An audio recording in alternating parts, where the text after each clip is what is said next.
Salam, hər vaxtınız xeyir olsun. Bu dəfə elə-belə ifadəsi haqqında danışmalıyıq. Necə? Deməli, elə-belə ifadəsi əvəzlik kimi bilmək istəyiriksə, unutmayın. Əgər elə-belə heç bir şəkilçi qəbul etmədən necə suala cavab verirsə, bunu çox rahatlıqla götürürsüz əvəzlik.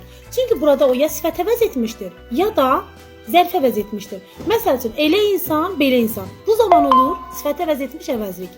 Elə danışır, belə danışır. Bu zaman isə zərfi əvəz etmiş əvəzlik sayılır. Daha sonra elə-belə əvəzliyi ismi əvəz etmək üçün mütləq ismi şəkilçisini qəbul etməlidir.